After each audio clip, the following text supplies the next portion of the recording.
ನಮಸ್ಕಾರ ಗೆಳೆಯರೆ, ನೀವು ನೋಡ್ತಾ ಇದ್ದೀರಾ ಹಳ್ಳಿ ಐದ ಯೂಟ್ಯೂಬ್ ಚಾನಲ್. ಆತ್ಮೀಯ ಗೆಳೆಯರೆ, ಇವತ್ತಿನ ಈ ವಿಡಿಯೋದಲ್ಲಿ ಯುವಕರಿಗೆ ಕೇಂದ್ರ ಸರ್ಕಾರ ಒಂದು ಹೊಸ ಯೋಜನೆಯನ್ನು ಜಾರಿಗೊಳಿಸಿದ್ದು, ಮೇಲೆ ಟೈಟಲ್ ನೋಡಿರೋ ಹಾಗೆ ಪ್ರತಿ ತಿಂಗಳು ನಿಮಗೆ 5,000 ರೂಗಳನ್ನು ನೇರವಾಗಿ ನಿಮ್ಮ ಬ್ಯಾಂಕ್ ಖಾತೆಗೆ ಹಾಕ್ತಾ ಇದ್ದಾರೆ.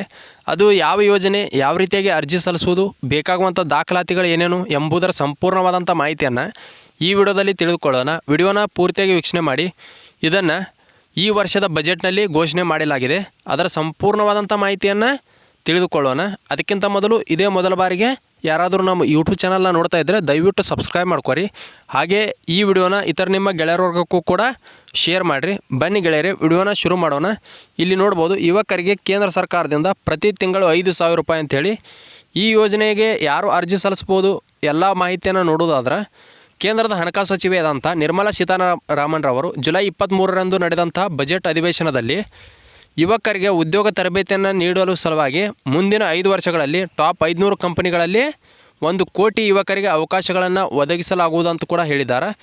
ಅವರಿಗೆ ಇಂಟರ್ನ್ಶಿಪ್ ಯೋಜನೆಯನ್ನು ಪ್ರಾರಂಭ ಮಾಡಿದ್ದೀವಿ ಅಂತ ಕೂಡ ಹೇಳಿದ್ದಾರೆ. ಅದರ ಜೊತೆಗೆ ಅವರ ಜೀವನವನ್ನು ಮುನ್ನಡೆಸಲು, ಅಂದರೆ ಯಾರು ಇಂಟರ್ನ್ಶಿಪ್ಪಲ್ಲಿ ಪಾಲ್ಗೊಳ್ತಿರಲ್ಲ ಅಂತಹ ವಿದ್ಯಾರ್ಥಿಗಳಿಗೆ ಪ್ರತಿ ತಿಂಗಳು 5,000 ರೂಪಾಯಿಗಳನ್ನು ಕೂಡ ನೀಡಲಾಗುವುದು ಅಂತ ಕೂಡ ಹೇಳಿದ್ದಾರೆ. ಕೇಂದ್ರದ ಹಣಕಾಸು ಸಚಿವೆಯಾದಂಥ ನಿರ್ಮಲಾ ಸೀತಾರಾಮನ್ ರವರು ತಮ್ಮ ಬಜೆಟ್ ಭಾಷಣದಲ್ಲಿ ಮುಂದಿನ 5 ವರ್ಷಗಳಲ್ಲಿ ಸುಮಾರು 4.1 ಕೋಟಿ ಯುವಕರಿಗೆ ಉದ್ಯೋಗಾವಕಾಶಗಳನ್ನು ಸೃಷ್ಟಿಸುವ ಬಗ್ಗೆ ಪ್ರಸ್ತಾವನೆ ಮಾಡಿದ್ದು, ಅಂದರೆ ಹಿಂದಿನ ಬಜೆಟ್ನಲ್ಲಿ ಏನು ಹೇಳಿದ್ದಾರೆ ಅಂದರೆ 4.1 ಕೋಟಿ ಯುವಕರಿಗೆ ಉದ್ಯೋಗಗಳನ್ನು ಸೃಷ್ಟಿ ಮಾಡಿ ಕಡೆಗೆ ಸರ್ಕಾರವು 2 ಲಕ್ಷ ಕೋಟಿ ಮೀಸಲಿಟ್ಟಿದೆ ಅಂತ ಹೇಳಿದ್ದಾರೆ. ಅದಕ್ಕಾಗಿಯೇ ಕೂಡ 2 ಲಕ್ಷ ಕೋಟಿಗಳನ್ನು ಅವರು ಮೀಸಲಾಗಿಟ್ಟಿದ್ದಾರೆ. ಜೊತೆಗೆ 1000 ಕೈಗಾರಿಕಾ ತರಬೇತಿ ಸಂಸ್ಥೆಗಳನ್ನು ಮೇಲ್ದರ್ಜೆಗೇರಿಸಿ ಅಂತಹ ತರಬೇತಿ ಕೇಂದ್ರಗಳಲ್ಲಿ ಯಾರು ತರಬೇತಿಯನ್ನು ಪಡಿತಿರಲ್ಲ ಅಂತಹ ಯುವಕರಿಗೆ ನೇರ ಲಾಭ ವರ್ಗಾವಣೆ, ಅಂದರೆ DBT ಮೂಲಕ ಅವರಿಗೆ ಪ್ರೋತ್ಸಾಹಧನವನ್ನು ನೀಡಲಾಗುವುದು ಅಂತ ಕೂಡ ಹೇಳಿದ್ದಾರೆ.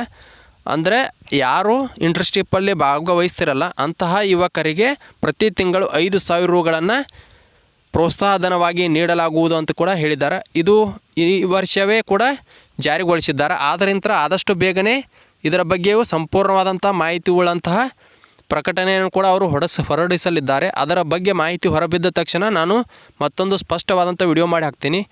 ಅದೇ ರೀತಿ ಹೆಚ್ಚಿನ ಮಾಹಿತಿಗಾಗಿ ದಯವಿಟ್ಟು ನಮ್ಮ ಯೂಟ್ಯೂಬ್ ಚಾನಲ್ನ ಸಬ್ಸ್ಕ್ರೈಬ್ ಮಾಡ್ಕೊರಿ. ಹಾಗೆ ಈ ವಿಡಿಯೋ ಇಷ್ಟ ಆಗಿತ್ತಂದ್ರೆ ಒಂದು ಲೈಕ್ ಮಾಡಿರಿ.